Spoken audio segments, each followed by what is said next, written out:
हाँ जी, फिर अब अगला वाला ट्रांसफॉर्मेशन लेते हैं। जैसे हमने ग्रेटेस्ट इंटीजर के लिए दो तरीके के ट्रांसफॉर्मेशन देखे, वैसे ही फ्रैक्शनल पार्ट के लिए भी हम दो तरीके के ट्रांसफॉर्मेशन देखने जा रहे हैं। फ्रैक्शनल पार्ट में y is equal to fx अगर गिवन है और हमसे कहा जाए y is equal to fx का होल फ्रैक्शनल पार्ट का ग्राफ बनाया जाए। देख लो भैया कैसे बनता है, देखो जरा। कोई एक पहले फंक्शन बनाएंगे, पहले कोई एक फंक्शन बना लेते हैं, वही पुरानी डिजाइन बना ली। अब देखो पिछले वाले दोनों ग्राफ के लिए मैंने एक बात बताई थी आपको कि कुछ भी करिएगा अगर होल ग्रेटेस्ट इंटीजर लगा हुआ है तो y पे इंटीजर मार्किंग करनी है, और अगर x पे ग्रेटेस्ट इंटीजर लगाए तो x पे इंटीजर की मार्किंग करके एनालिसिस करनी है। यहां पर भी ये वाली बात एप्लीकेबल है। क्या होल फ्रैक्शनल पार्ट लगा है तो पहले आप जाओ और y पे इंटीजर की मार्किंग कर दो, y पे इंटीजर की मार्किंग कर दो।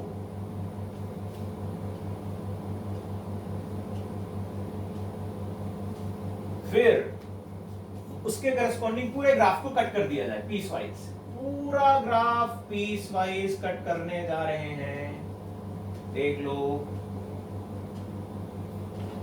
और यहां पर तो ये कट होगा ही, इधर भी कट होगा पूरा इस तरीके से। अब बताओ जरा, अब क्या करना है जरा समझेंगे। होल अगर ग्रेटेस्ट इंटीजर लगाया, फिर से वही पीस वाइज एनालिसिस करते हैं। 0 और 1 के बीच में अगर मेरा कोई भी फंक्शन आ रहा था, मुझे याद करो और बताओ। 0 से 1 के बीच में अगर कोई भी आ रहा है फंक्शन तो उसकी फ्रैक्शनल पार्ट कितना होगा। 0 से 1 के लिए x अगर 0 से 1 है तो x का फ्रैक्शनल पार्ट खुद x हो जाता था, ऐसा होता था। यानी अगर fx 0 से 1 है तो होल फ्रैक्शनल पार्ट fx की वैल्यू हो जाएगी खुद fx। तो फिर कहा जाएगा ये ग्राफ चेंज नहीं होगा, यहां पर जो ग्राफ बना हुआ था पहले वैसा ही रहेगा। इधर इंक्लूड कर लेंगे 1 वाला पॉइंट। आपको मालूम है भाई 0 इंक्लूडेड होता है 1 एक्सक्लूडेड होता है, इसलिए फ्री एंड है वो। अब 1 से 2 पे आओ, 1 से 2 पे आओ। अब यहां पर पुराने 11th वाले ट्रांसफॉर्मेशन की जरूरत पड़ेगी, नहीं मालूम तो तकलीफ हो जाएगी, इसलिए जाना पहले वो कर लेना फिर यहां पर आना।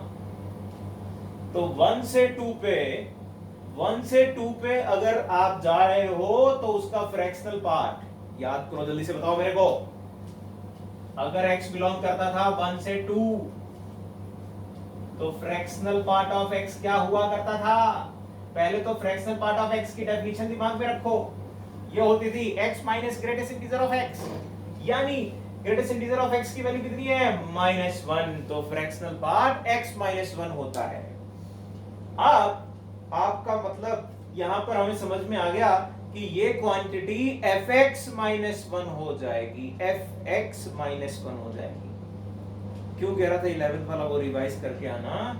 fx -1, अगर fx का ग्राफ ये है तो fx -1 का ग्राफ क्या होगा। fx -1 का ग्राफ क्या होगा भैया। होल फंक्शन में अगर -1 करते हैं या होल फंक्शन में +1 या कुछ भी करते हैं, ऐड करते हैं, सब्ट्रैक्ट करते हैं, तो ग्राफ या तो ऊपर जाता है या नीचे जाता है। माइनस किया नीचे गया, प्लस किया ऊपर गया।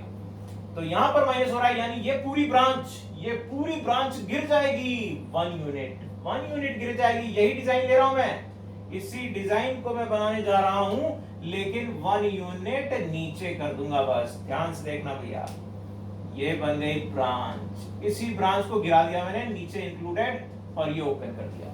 ठीक, फिर अब 2 से 3 है। अगर 2 से 3 होता, x अगर 2 से 3 है तो ये क्या हो जाएगा, x -2 हो जाएगा बेटा, x -2 हो जाएगा कि नहीं। तो अब की बार क्या कहोगे, अब की बार क्या कहा जाएगा, ये पूरी ब्रांच fx है, तो fx माइनस 2 क्या होगा? ये 2 यूनिट नीचे, 1 यूनिट 2 यूनिट यहां पर आ जाएगी, आ गई इस तरीके से। ये पूरी ब्रांच गिर के नीचे आ जाएगी और इंक्लूडेड दीज एंड। फिर ये वाली ब्रांच छोटी सी जो दिख रही है, ये आपकी 1 से 2 के बीच में, मतलब x माइनस 1 यानी fx माइनस 1, इसको 1 यूनिट नीचे गिरा दो। इसको 1 यूनिट अगर नीचे गिराओगे तो वो ये ब्रांच यहीं से नीचे गिर जाएगी भैया, ऐसे करके।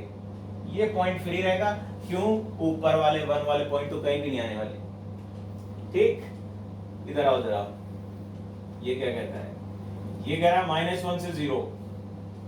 -1 से 0 के लिए, -1 से 0 के लिए क्या करना चाहिए? ब्रांच ये है। अब अगर -1 से 0 की बात करोगे, -1 से 0 पे x प्लस 1 होता है, यानी मेरे को इस इंटरवल पे ग्राफ बनाना है fx प्लस 1 का। ये ग्राफ 1 यूनिट ऊपर ले जाना है, प्लस किया है, लिफ्ट कर जाएगा 1 यूनिट, तो ग्राफ बनेगा इस तरीके से। यही ब्रांच मैंने ऊपर ले गया और फिर यहां पर फ्री करूंगा, इसको इंक्लूड करूंगा। ठीक है, ये इंटरवल -2 से लेकर -1 है, तो अब की बार अगर ये काम कर रहे तो क्या कहोगे? ये 2 यूनिट ऊपर जाएगा, fx प्लस 2 बनेगा और ये 2 यूनिट ऊपर जाएगा। यानी आप ऐसा कह पाओगे कि ये डिजाइन कुछ इस तरीके से चली गई और दोनों फ्री एंड बन जाएंगे। बस बन जाए मेरे ख्याल से। अब इसको थोड़ा सा अगर जनरलाइज करें तो क्या कर सकते हैं? मैं कह रहा हूं भैया, अगर होल फ्रैक्शनल पार्ट लगा है तो y पे मार्किंग कर देना और सारी मार्किंग करने के बाद पीस वाइज सारे ग्राफ को काट दो और सारे ग्राफ को काट के 0 से 1 के बीच में सजा दो। जो ऊपर है उसको नीचे गिरा दो और जो नीचे है उसको ऊपर ले जाओ, लेकिन सबको 0 से 1 ले जाओ। क्यों?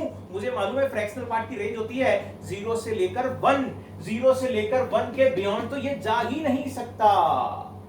और ऊपर वाला भी नीचे आ गया, नीचे वाला भी ऊपर चला गया। बात समझ में आई क्या भैया? बात समझ में आई? तो फिर एक छोटा सा एग्जांपल जल्दी से। देखो भाई क्या लिखा है, √x का होल फ्रैक्शनल पार्ट। पहले तो √x का ग्राफ मालूम होना चाहिए। पता चला √x का ग्राफ ही नहीं मालूम अपने को। √x का मालूम है ग्राफ? बनाते हैं जरा, देखो।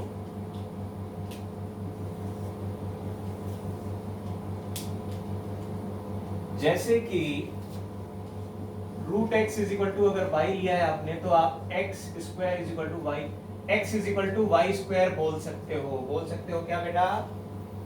देख लो भैया, ये आपका एक पैराबोला है। कौन सा? ये कौन सा पैराबोला है?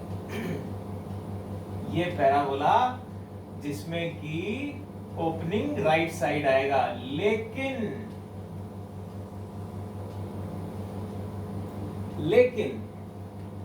मैं यहां पर रूट लिख रहा हूं, इसका मतलब ये हुआ y निगेटिव नहीं हो सकता, तो नीचे वाली ब्रांच नहीं बनती है। ये ग्राफ है y √x का।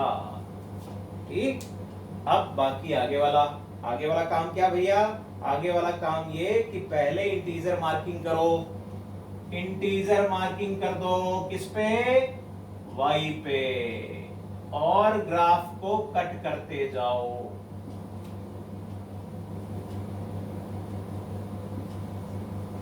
और अगला काम क्या? जितना कट किए हैं उन सबको गिरा दो। कहां गिरा दो? 0 1 के बीच में, 0 से 1 के बीच में सबको गिरा दो। ये तो गिरा ही हुआ है, मतलब ये पहले से है ही, ये तो पहले से है ही। ये नहीं है, इसको गिरा लो। आ जाओ भैया, गिर जाओ। गिर गया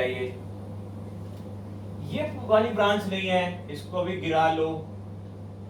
आ जाओ भैया, तुम भी गिर गए। इसके आगे वाला भी इसी तरीके से गिरेगा और गिरते गिरते गिरता रहेगा। बात समझ में आ गई? तो कुछ भी करो, लेकिन 0 और 1 के बीच में सबको अरेंज करके सेट कर दिया जाए। ठीक, तो फिर अगले वाले पार्ट में दूसरा ट्रांसफॉर्मेशन लेते हैं।